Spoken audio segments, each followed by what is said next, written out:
part 2 of our Ariane special, and this week we talk spectacular shiny graphics with ModMark's OIO, and talked strange cool sound effects and working with voices and music as well with Mod Ian. When we began working on Ariane, the Wizard's Tower, we knew that graphically we wanted to make something look spectacular that really did the story justice. We worked with John A. on the original concepts for the Ariane quest. He gave us ideas on what the characters should look like. From there we developed concept artwork and created models and an environment around the Ariane character. There are a number of new pieces of music written for the Ariane quest.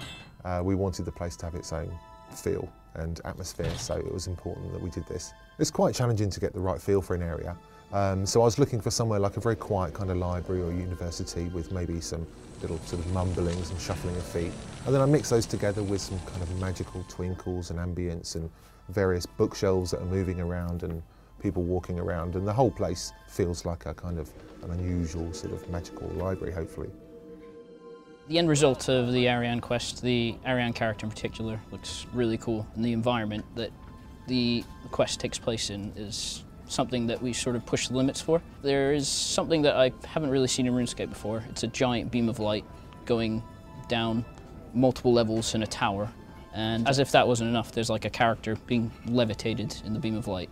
So I didn't think that would actually work, but we pushed the limits and kind of made the engine work for us. To overcome some of the difficulties we had with the Ariane quests, primarily with getting the special effects to work with the environment, it's just a case of doing it like again and again, trying to test out different methods just to see what would work. In the end, it was just a result of a lot of trial and error, so I think the overall effect is pretty spectacular.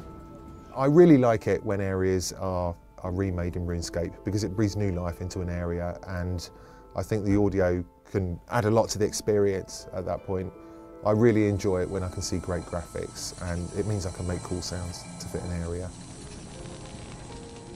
Rune Mysteries and Rune Memories are both fully voice acted, as is the rework of the Wizard's Tower. So from the moment you cross the bridge onto the Wizard's Tower Island, all the dialogue should be voice acted. Yes, I'm making good progress. In the Rune Mysteries quest and in the Rune Memories quest, we had a whole host of wizards that we needed to voice. Every wizard in the Wizard's Tower, Ariane, all the characters. It was a really large amount of people. First thing, just having a look at it. Well, enemies are the one who must taste the flames of our wrath. We need to clear out the trolls or the trolls? Trolls. We need to clear out the trolls! This power beam. So, Calivan's idea worked. I still think a green wizard would have come up with it eventually. We really liked the person that we chose for Ariane's voice because I think she's very believable as a real person, and she's got the right mix of intelligence and an interesting wizard type. I think I'm close to finding out what happened here.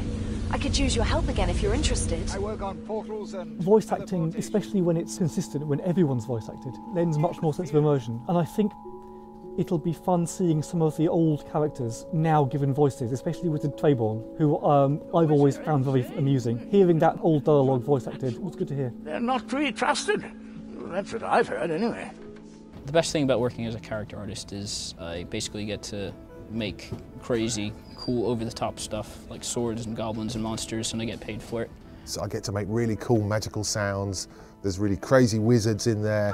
There's fools, there's demons, there's magical spells. I mean, what more do you want from a sound design point of view? Making things that I'd probably want to see as a game player myself is pretty rewarding. I think we've really hit the nail on the head with this quest, and after viewing the comments from last week's behind-the-scenes video, I think the community agrees. The brink of extinction is the climactic conclusion to the Tsar quest storyline, and next week we go behind the scenes of this Grandmaster adventure to find out more.